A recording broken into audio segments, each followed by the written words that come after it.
Сайрагүл фамилияма Жапарова. Мен бул нанобальзамга биринчи жөтөлүмдү баса алган деп эле келдим эле.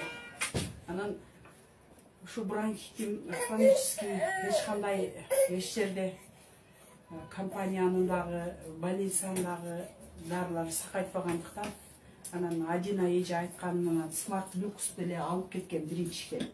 Ошол бир Smart Lux оңду ичкенде эле мен жөтөлүм тез эле басылып калды, аны айта албайм, тез эле басылып калды, билбейм, 1-2 күндө эле. Анан 10 күн дегенде маткада өтө көп нерселер бар экен.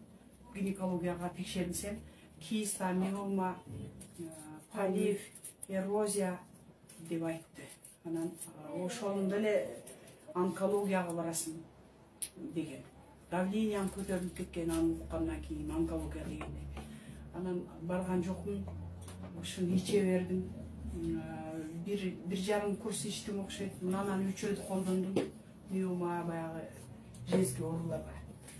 Ошону менен эле миома кадимгидей тамырынан үзүлүп, кадимгидей эле түштү да.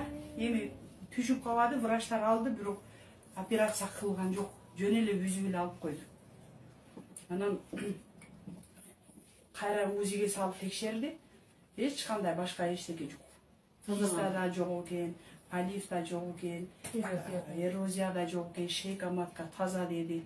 Онкологияга кабыл албай койду барсам кечегиде. Андан мурдагысына барбадым, онкология дегенде эле эсим болгон. Давлениям көтөрүлгөн. Анан давлениям ошол жерде мен аябай таң калганым.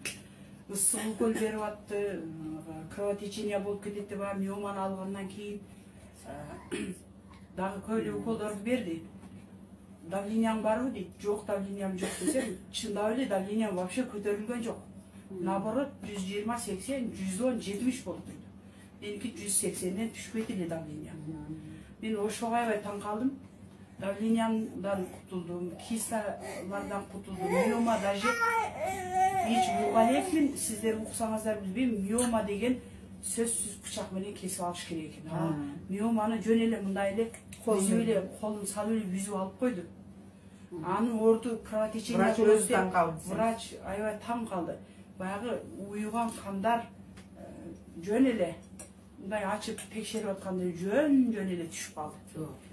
Анан кан бир аз көбүрөөк кетти, эми ошондой болмой сайын тазаланбайт экен.